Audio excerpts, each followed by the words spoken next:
Cher homme. Ah, si. Ah non, il n'y a plus. Non, il n'y a plus. T'as vu un nouveau? Ah mais c'est toi qui fais.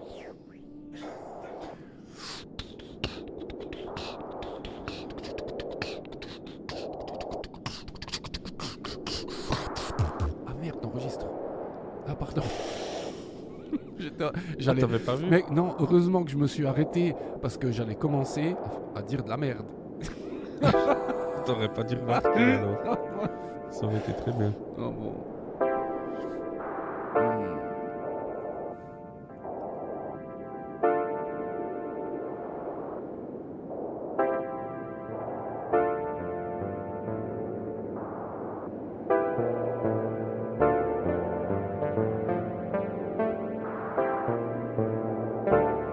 Moi, quand tu vas à l'église, mais même chez les protestants, quand tu vas au culte, c'est tout est toujours très simple.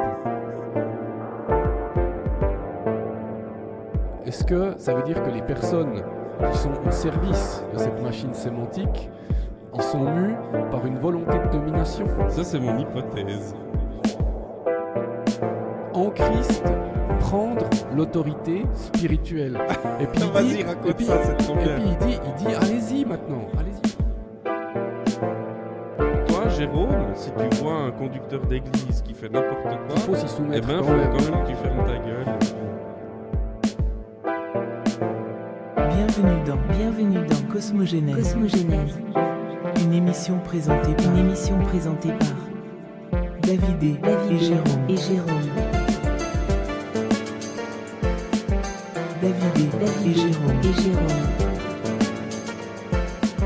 David et Jérôme.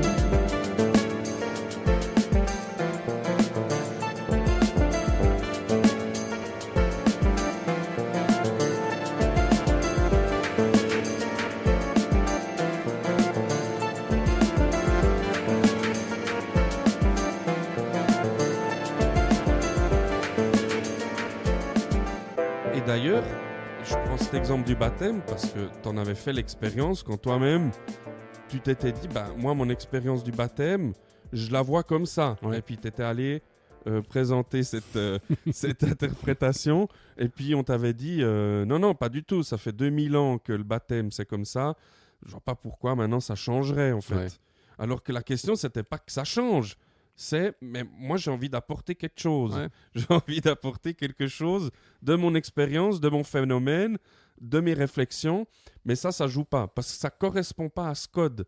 À ce code qui, du coup, crée un genre de code, un genre de corps, Ouais. un genre de pensée qui est identique pour tout le monde. Ok. C'est un processeur. Donc ça, c'est sa fonction. C'est-à-dire c'est un Ben- processeur idéologique qui a pour fonction d'uniformiser la vie des croyants, du coup. C'est comme, tu vois, la machine sémantique du commerce. Ouais. Ce qu'elle souhaite, c'est que tu sois un consommateur. C'est ça. Elle te désire consommateur. Elle te désire bête. Bête au sens animal. Elle te désire pulsionnel. Tu vois, elle Ouais. te désire instinctif, immédiat, pour que du coup, tu consentes à Ouais. l'achat. Et en fait, ces pulsions, ça, c'est de la comorbidité. C'est pas Ouais. ce qui est souhaité. Ce qui est souhaité, Ouais. c'est pas que tu sois un animal, mais ça te rend comme un animal pour qu'à la fin, tu consentes. C'est ça. Le but, c'est de consentir. C'est fabriquer du consentement. Exactement. Ouais. Et je trouve que ça s'applique bien aussi à ces questions religieuses. Et là, du coup, notamment à la question de la machine sémantique évangélique qui va faire plier ton consentement à l'image à laquelle tu dois adhérer. Ouais. Parce que du coup, toi, tu es image de Dieu. Tu vois, il y a cette histoire aussi qu'on est créé à l'image de Dieu. Mais qui dit comment est l'image de Dieu? Ouais, c'est ça. Tu vois, C'est ça. qui le dit? Ah ouais. Qui a vu Dieu pour le dire? Eh ben, il y a des personnes qui te disent. Moi, j'ai vu Dieu, ou Dieu m'a parlé, il a dit ça, c'est comme ça, et puis ça, ouais, et qui façonne l'expérience des personnes, en fait. Qui la façonnent en amont. Ouais. C'est pour ça Ouais, que c'est du ça, coup, tu en amont. as cette espèce d'illusion d'autonomie. Ouais. Tu vois, tu penses par toi-même. Enfin, tu penses par toi-même. On te fait croire que tu penses par toi-même, en réalité. Exactement. Ouais.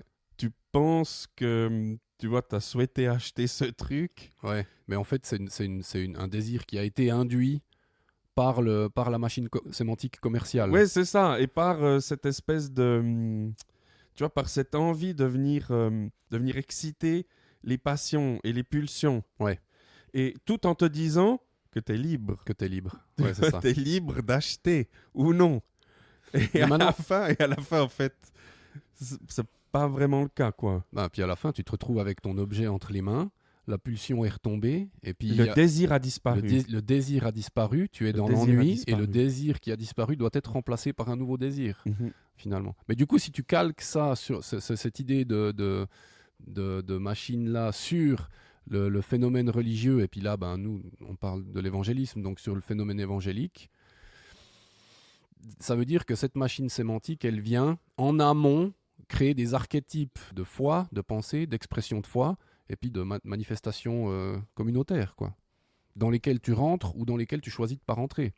Et il n'y a pas d'alternative possible, il n'y a pas de nuance en fait. Mais parce que c'est présenté comme des dogmes aussi. C'est ça. Et parce que quand tu prends la Bible, ma foi, on te dit que la Bible, c'est Dieu qui a guidé les êtres humains. Alors tu vois, on va dire, ah ouais, mais... tu vois, on va te dire, ah ouais, mais... tu vois, c'est une mauvaise façon de voir les choses. Ouais. Tu vois, parce que en effet, la Bible, elle a été faite comme ci et comme ça, mais c'est qui le dit? Tu vois, quelques académiciens, tu comprends, quelques fond. personnes. Mais quand tu vas à l'église, quand tu vas à l'église, mais même chez les protestants, quand tu vas au culte, c'est tout est toujours très simple. Ouais. Comme si les gens étaient, comme si on présupposait que les gens étaient stupides, en fait. Stupide pour pas comprendre des choses, tu vois, peut-être plus complexes ou plus subtiles. Ou plus profonde. Ouais. Alors qu'en fait, moi, j'y crois pas du tout. Moi, je pense que... Mais toi, tu fais confiance à la sagesse collective, quoi. À la sagesse des individus qui se manifestent dans un collectif. Moi, je fais pas confiance à la sagesse collective. Moi, je fais confiance au fait que...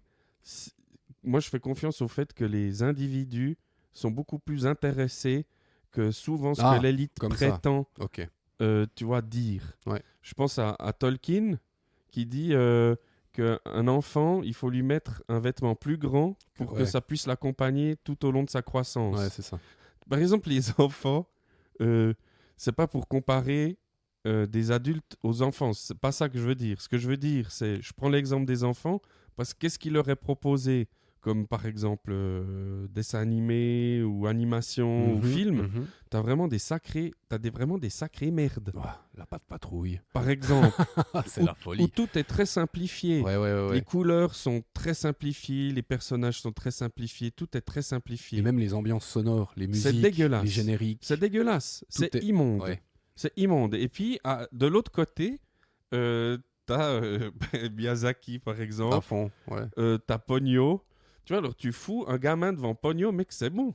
Je veux dire, c'est hallucinant à quel point Miyazaki prend au sérieux les affects des gamins. À fond. Prends par exemple Mon voisin Totoro. À fond. Mon voisin Totoro, il fait confiance à des affects d'enfants qui ont leur maman qui est à l'hôpital. Ouais. Et avec ça, il fait un des plus grands films d'animation de tous les temps. À fond. En faisant confiance à l'affect de ces deux filles. Tu vois, et puis on ferait pas confiance, du coup, tu vois, aux affects. Quand on est adulte, on les balaye d'un revers de la main. Et parce que on balaye d'un revers de la main les affects des individus, on ne peut pas en fait discuter avec eux de ce que ça signifie, ce qu'ils ressentent. Et on ne peut pas créer, on ne peut pas inventer, on ne peut pas imaginer du coup des formes de spiritualité ou des formes d'interprétation, tu vois, parce que la machine sémantique, ce qu'elle veut, c'est rassembler les affects et en avoir que très peu à disposition, tu vois, qui puissent s'exprimer. Tu vois, comme la patte patrouille, tu vois, où t'as bleu, rouge, jaune, t'as un arbre, t'as pas des... Mais bon, là, je te lance, du coup, parce que là, je te sens lancer, et puis du coup, j'ai envie de te lancer encore plus loin. Mais d'abord, tu dois me donner du café. D'abord du café, attends. Mec, tu dis si je cause trop. Hein. Non. Tu prends la main à tout moment. Je prends pas la tu main prends parce la que... parole à Non. tout moment. Non, je prends rien parce que là, c'est très bien. là, je te sens lancer. Alors, on remplit les tasses de café et je vais te lancer encore plus loin. Parce que tu parles de la... Alors, parce que je fais des liens avec des trucs que tu m'as déjà dit aussi. Mhm. Tu comprends? Tu me parles de Miyazaki qui fait confiance aux affects des enfants.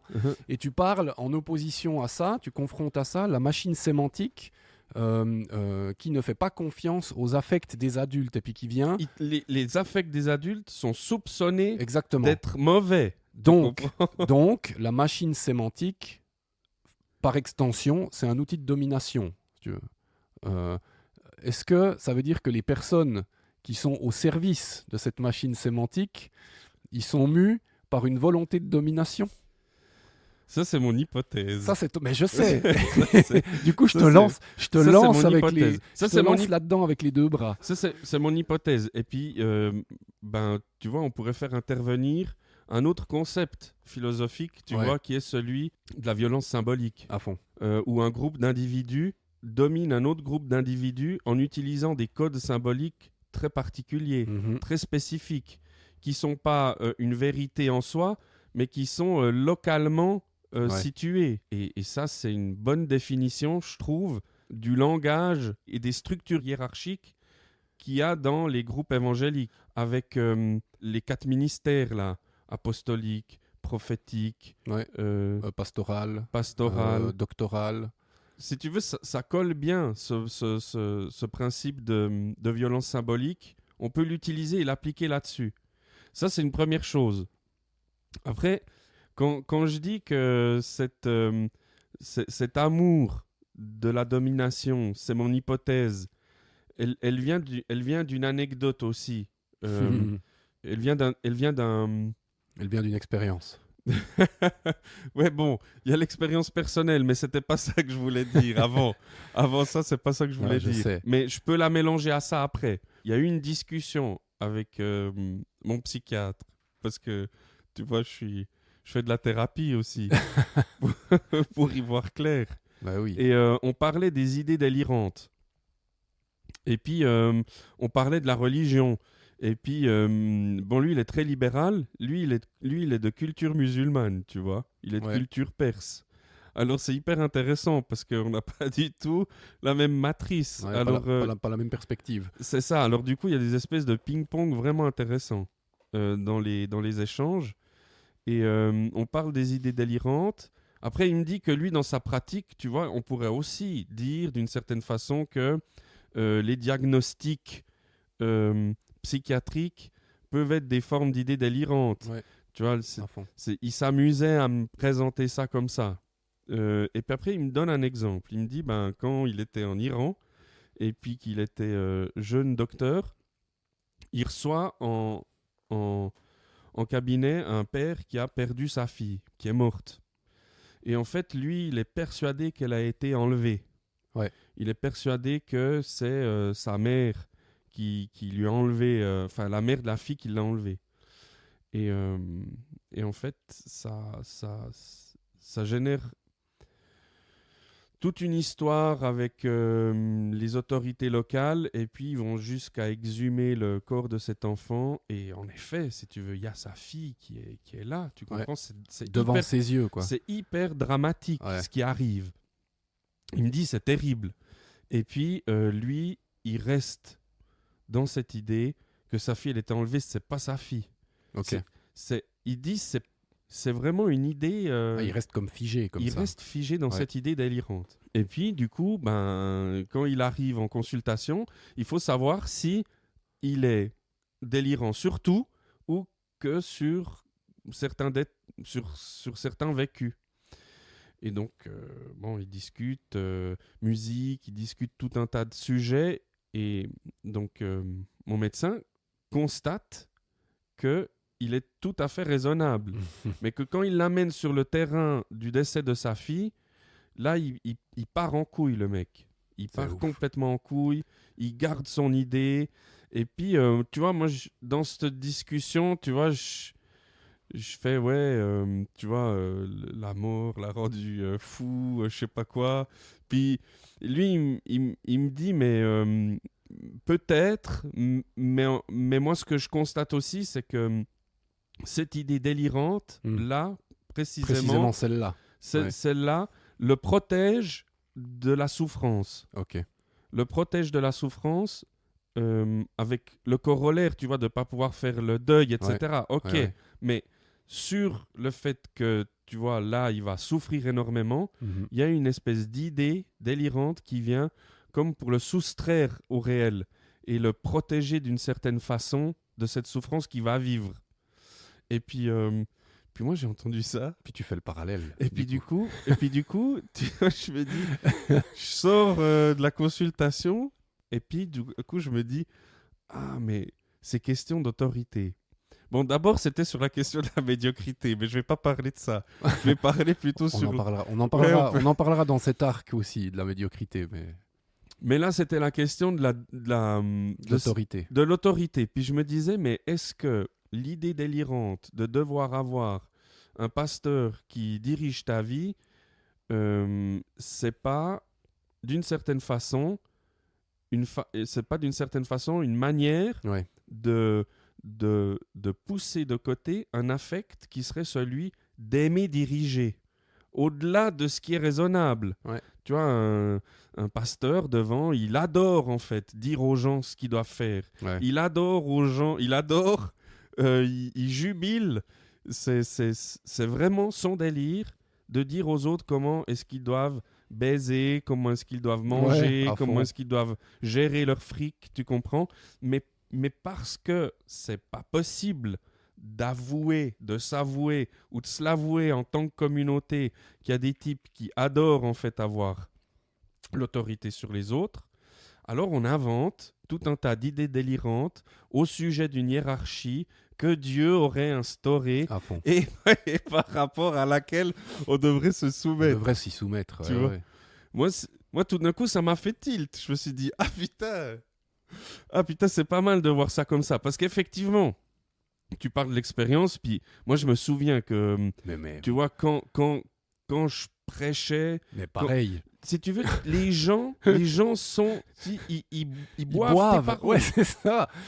À part ça, il y a quelque chose de. C'est hyper C'est galvanisant. grisant. C'est grisant. Hyper... Je me rappelle la première fois, la première fois où j'étais à la rencontre de jeunesse, et je me rappelle pas l'année, mais je me rappelle qui était l'orateur. C'était un Canadien. Je me rappelle plus de son nom. Bon, et puis qui parle de prendre l'autorité, tu sais, d'oser en Christ prendre l'autorité spirituelle.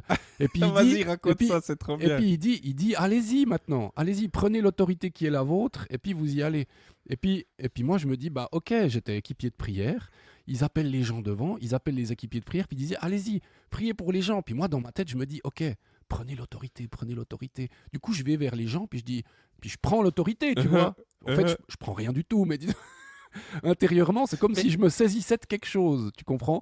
Je vais vers les gens, je pose les mains, puis je dis au nom de Jésus, puis je commence à prier, et les gens tombent, si tu veux. Les gens tombent par terre, les gens convulsent, les gens...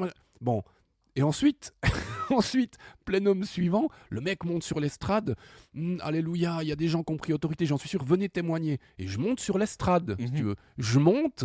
Et puis le mec me donne le micro. Et puis il me dit, et puis alors puis je dis, bah alors j'ai pris l'autorité. J'ai prié pour les gens. Les gens, ils sont tombés. Il y en a comme machin. Il y en a qui m'ont remercié et tout. Et là, mec, t'as 2000 personnes en face de toi qui t'acclament. Ouais, ouais, bravo. Vive Jésus. Jésus lui a donné l'autorité. Et toi, t'es sur cette estrade. Tu pries pour les gens tombent.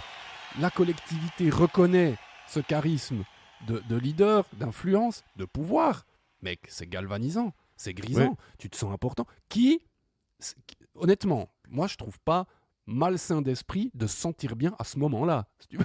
Mais non, pas du tout. C'est normal, parce que tu prends tout d'un coup une espèce de... Mais cet affect, il est rejeté. Cet affect est rejeté. Cet affect est rejeté et du coup, on ne peut pas traiter correctement cette information. C'est ça. Tu vois, ce truc très galvanisant, parce que du coup, ça serait, tu vois, de l'orgueil. Exact. Alors du coup, on peint l'orgueil On le justifie. On justifie l'orgueil par un autre truc. C'est une espèce de novlangue, tu vois, Ouais, à fond. à l'évangélique, quoi. Et après, les personnes qui sont... Et ça, c'est magnifique parce que... Et en fait, c'est là que la machine sémantique, elle devient ouf, quoi. Ça devient un outil dont se saisissent, si tu veux, consciemment ou pas, hein, mais les leaders, les responsables. Je me rappelle de cette prédication d'un pasteur qui expliquait que Dieu avait établi des autorités, qu'il fallait obéir à ses conducteurs.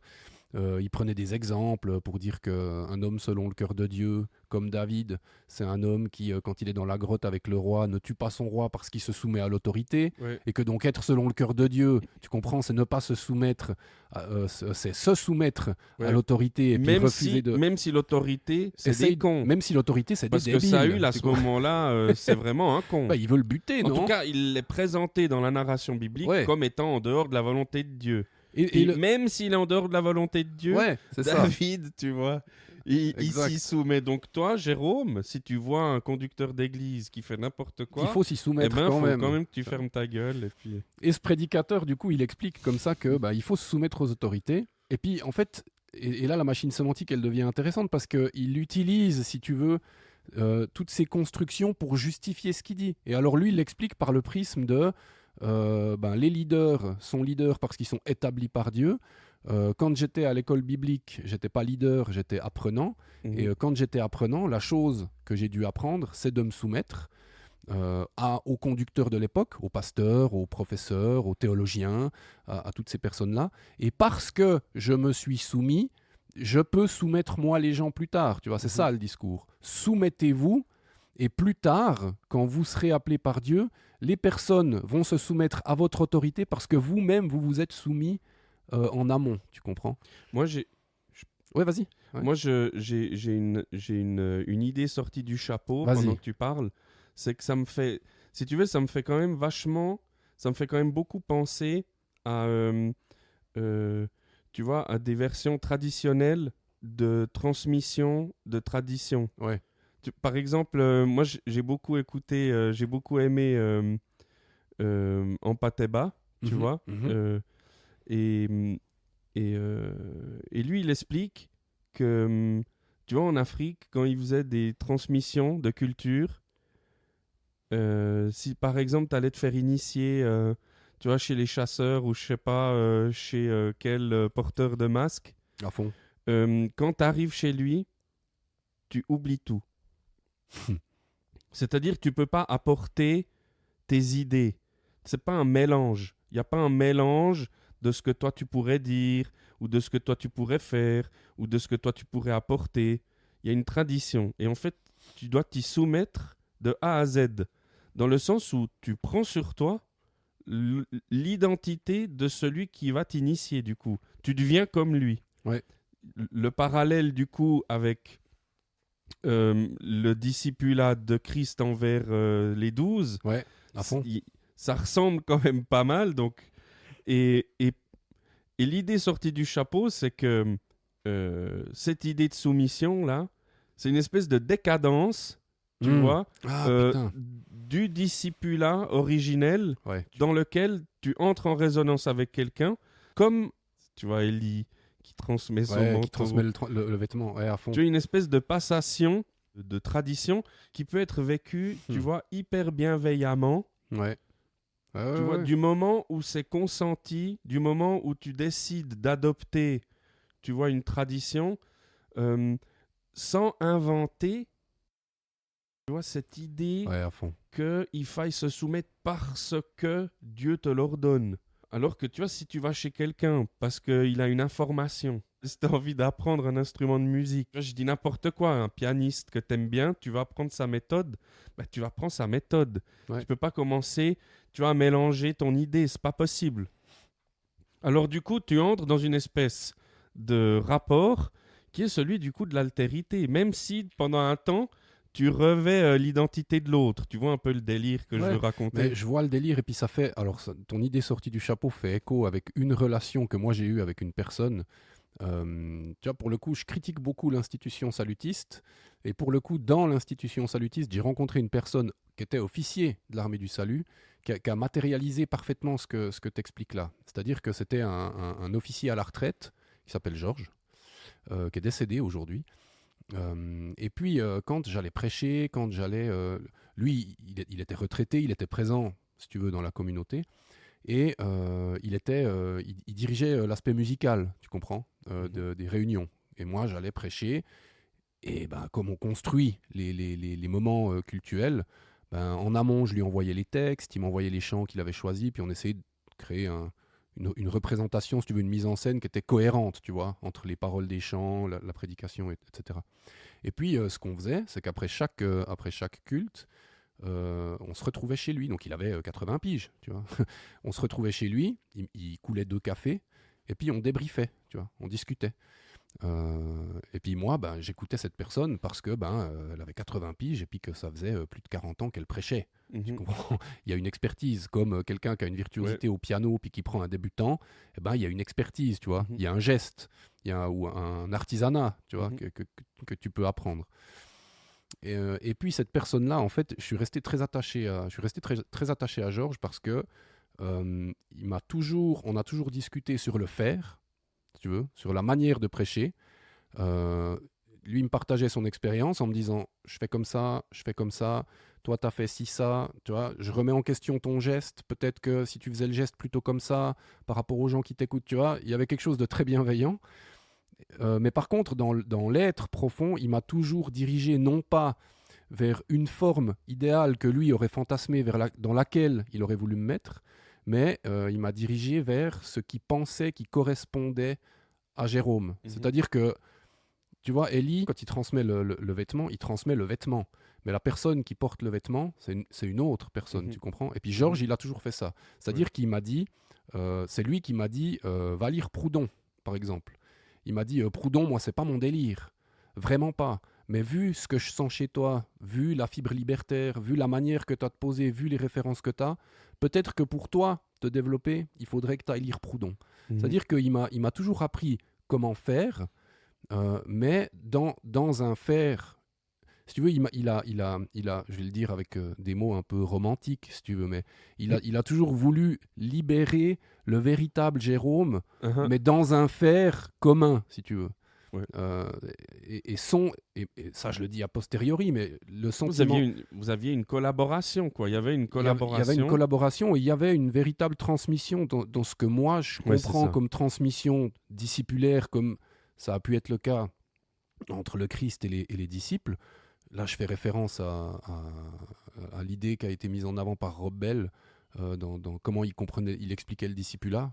Je peux expliquer après, mais cette idée que, en fait, tu transmets quelque chose à la personne et en la lui transmettant, tu lui transmets aussi la capacité de prendre du recul par rapport à la transmission pour que, une fois qu'il a appris la technique, puisse lui-même développer son propre geste, si tu veux. Tu vois ce que je veux puisse dire s'incarner à travers cette transmission.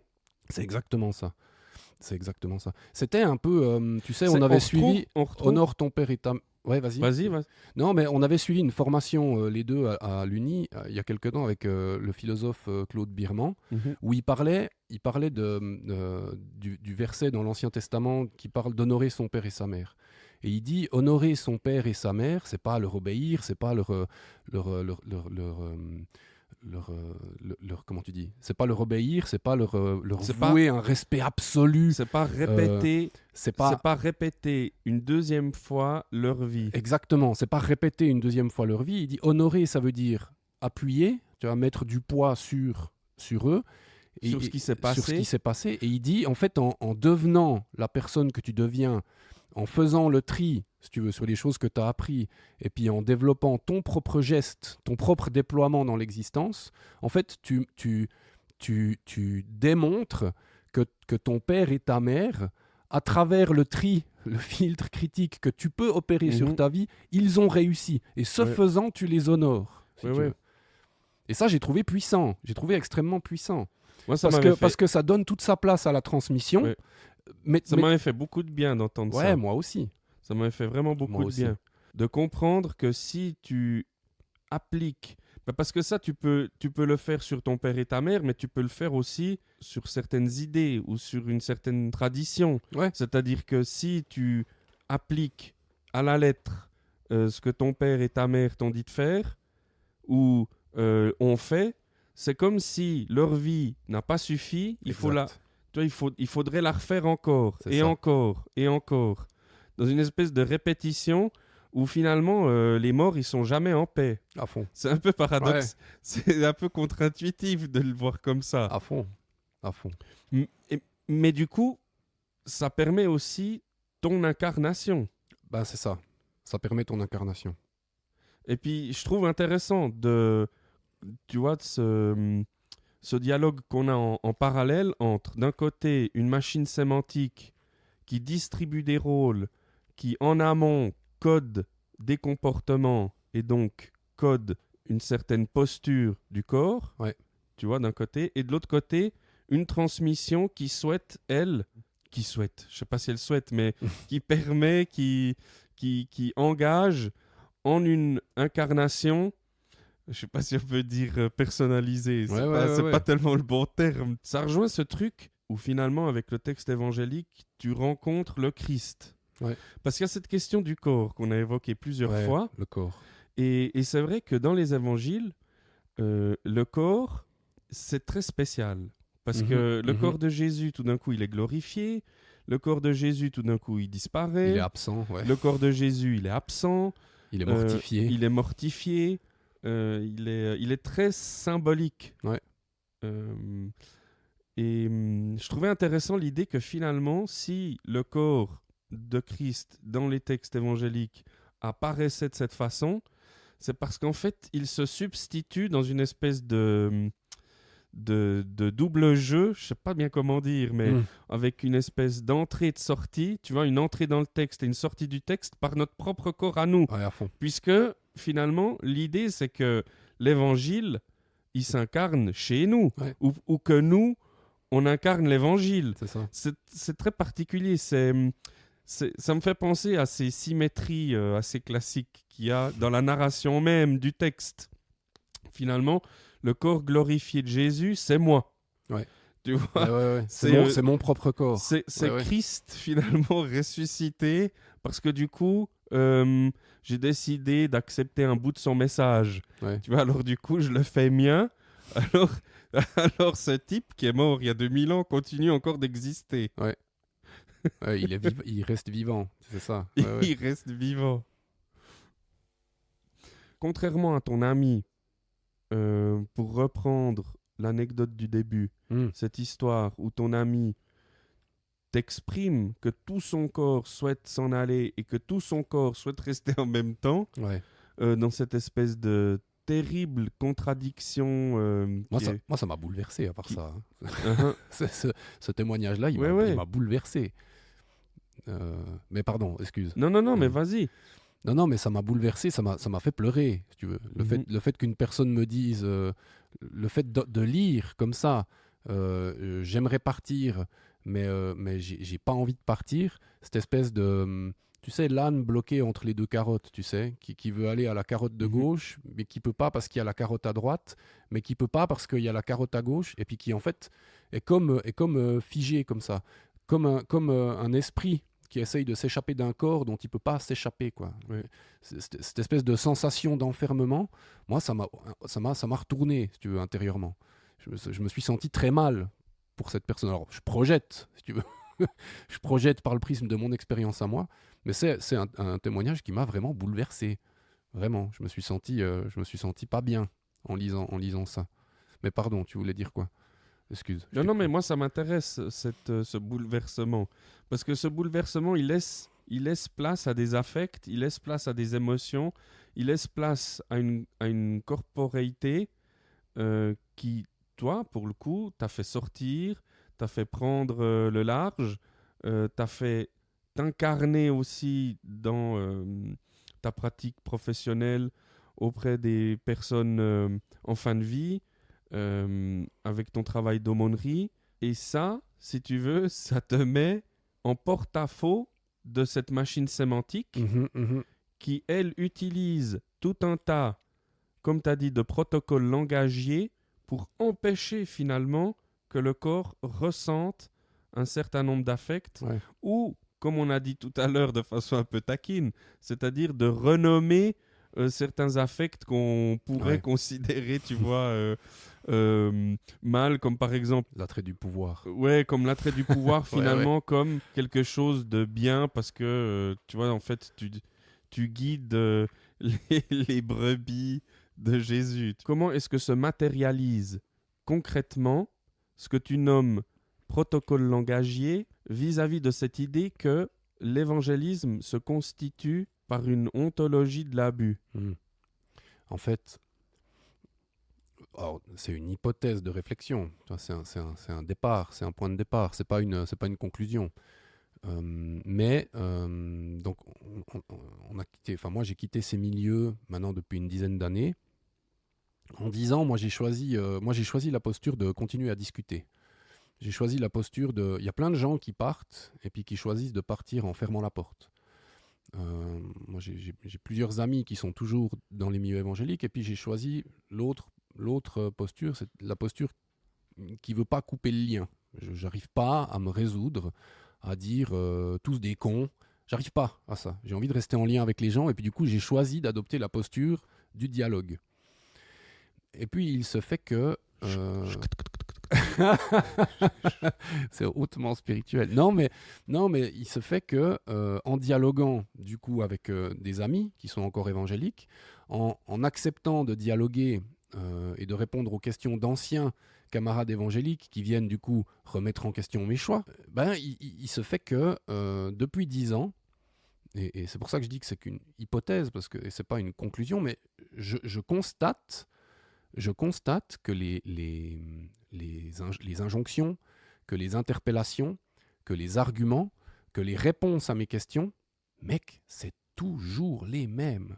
Ça fait 10 ans que j'essaye d'élever la discussion et que c'est impossible. C'est-à-dire que les discussions, j'ai l'impression de jouer, rejouer, rejouer encore, les mêmes enjeux, les mêmes discussions, les mêmes... C'est tout le temps, depuis 10 ans, on brasse tout le temps les mêmes choses.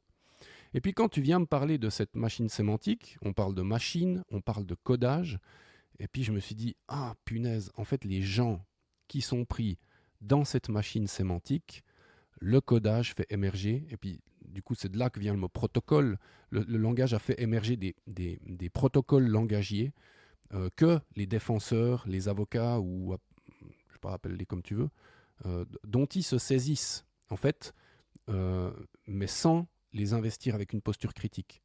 À aucun moment. À aucun moment. C'est-à-dire que les injonctions bibliques, les gens les prennent, tu vois. Je décide de partir des milieux évangéliques, n'abandonne pas ton assemblée. Décide de remettre en question ce que dit un pasteur, obéis à tes conducteurs, tu comprends? C'est-à-dire que les gens se saisissent des injonctions comme ça. Tu viens avec une critique sur l'institution, tu as toujours le même trio magique d'arguments. Quoi. Le trio magique, c'est quoi? Le trio magique, c'est un trio magique d'arguments que je retrouve depuis 10 ans, depuis plus de 10 ans, que à chaque fois qu'il y a une critique qui est émise par moi ou par quelqu'un d'autre, il y a quasiment toujours un de ces trois, deux ou les trois arguments réunis, parce qu'ils fonctionnent bien les trois ensemble, si tu veux. Et puis ce trio magique, c'est le premier, c'est que l'Église est un mal nécessaire, si tu veux. C'est-à-dire qu'on ne peut pas faire l'économie de l'institution, qu'il faudrait une institution pour cadrer la vie spirituelle des gens. Voilà. Donc il faut une Église. Et puis ça, c'est quelque chose qui est porté chez les évangéliques, mais pas seulement. C'est quelque chose qui est porté dans le milieu catholique, c'est quelque chose qui est porté dans le milieu protestant de manière plus large. L'Église est un mal nécessaire. Le deuxième argument qui fonctionne bien avec celui-ci, c'est de dire que les êtres humains sont imparfaits, et donc l'institution est imparfaite parce qu'elle est constituée d'êtres humains imparfaits. Donc non, mais tu vois, donc on postule de l'idée que l'Église est un impondérable, et on accole à cette idée-là. On justifie la médiocrité des rapports qui peuvent être vécus au sein de cette institution par le fait que les gens... Voilà. Pas parce qu'il y a des problèmes systémiques, pas parce qu'il y a des problèmes liés à l'institution, mais en ramenant le problème, si tu veux, à l'ontologie pécheresse des personnes qui la constituent. Ontologie pécheresse déjà discutable en elle-même, si tu veux. Bien sûr. Et puis alors, on vient, c'est un peu la fatality, tu vois, on vient donner un troisième argument qui est de dire que la critique depuis l'extérieur, comme on pourrait l'émettre, comme moi je le fais, c'est trop facile, tu comprends. Et puis qu'en fait, et les gens me disent, mais moi je crois qu'il faut s'investir à l'intérieur pour changer les choses de l'intérieur, chose à laquelle personnellement je ne crois pas, parce que je pense que si tu t'investis à l'intérieur, tu as plus de risques de te faire broyer par la machine institutionnelle, si tu veux, que de vraiment faire changer les choses. Mais du coup, on vient culpabiliser comme ça la personne qui émet une critique depuis l'extérieur de l'institution sur l'institution. Et ça vient décrédibiliser complètement son argument. Et en fait, quand tu fais... Enfin, ça vient en apparence décrédibiliser son argument, parce que quand, en fait, tu regardes ce que provoque ce trio magique, c'est que, en fait, ça élude complètement la critique, si tu veux. C'est-à-dire qu'une critique est émise, par exemple, j'en sais rien, sur ce dont on parle d'une ontologie de l'abus, parlons des abus spirituels, tu vois. Une personne vient te dire, mais non, mais l'Église est un mal nécessaire, elle est imparfaite, toutes les institutions sont imparfaites, et puis tu ferais mieux de t'investir à l'intérieur pour changer les choses, et en faisant ça, la question des abus est mise de côté, et on évite d'y répondre, tu vois. Et ça, pour moi, c'est un super bon exemple de ce que j'appelle justement ces protocoles langagiers. Du coup, cette histoire, c'est vraiment le serpent qui se mord la queue, pour pas dire autre chose. C'est vraiment le serpent qui se mord la queue. En fait, c'est le serpent qui s'autosuce. Parce que si tu veux, il y a une impossibilité totale, du coup, déjà de discuter avec les personnes qui restent dans les communautés, parce que toi t'en sors parce qu'en fait on t'a défoncé la gueule, ou parce que tu prends conscience que t'as défoncé la gueule à d'autres aussi, ou parce que tu prends conscience que on t'a défoncé la gueule, que t'as défoncé la gueule, enfin tu comprends, une espèce de succession d'événements qui à un moment donné, pour ta santé mentale et pour la santé mentale d'autrui, parce que je sais pas, tu prends conscience de tout un tas d'éléments, et tu décides de quitter l'Assemblée, tu décides de quitter une institution que tu considères comme mortifère avec des éléments argumentés. Ouais.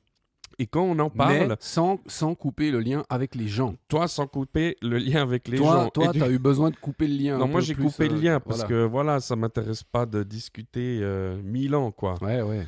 Parce que, bref. Et puis, du coup, toi, t'en parles. Et puis, comme tu fais plus partie de l'institution, du coup, tu n'as pas le droit d'en parler. C'est ça.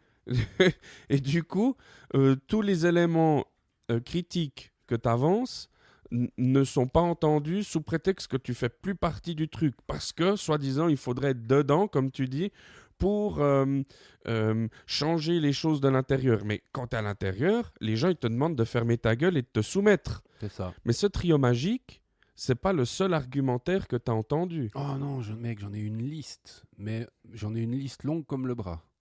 J'ai dit comme le bras. Je me suis retenu. Non, j'en ai une liste longue comme le bras. Si tu veux. D'accord. Eh ben moi, je serais très content de mesurer avec toi cette longueur au prochain épisode. Ah, c'est vrai ? Un épisode où on parle... On fait un épisode entier où on défonce, où on expose et on défonce tous ces argumentaires. Ok. Malheureusement, sans faire de name dropping, parce que sinon on nous colle des procès au cul. Ouais, c'est vrai. mais des argumentaires qui sont réels, qui sont sortis de la bouche d'individus. Qui sont et qui continuent encore et encore, jour après jour, dans les discussions que je peux avoir avec les personnes qui contactent, qui me contactent ou qui contactent Cosmogénèse pour discuter ou qui m'envoient des mails. C'est-à-dire que ces éléments de langage, je continue encore jour après jour d'y être confronté, quoi. Donc, nous avons parlé de la machine sémantique, nous avons introduit l'idée de protocoles langagiers qui viennent ramener les gens qui commencent à émettre des pensées critiques dans le rang. Ouais. Le serpent qui se mord la queue. Ou qui s'autosuce. Ouais. L'ouroboros phallique. L'ouroboros phallique. Et dans le prochain épisode, on va exposer des argumentaires éclatés. Ouais. Et on va expliquer pourquoi c'est des argumentaires éclatés. Bonne idée.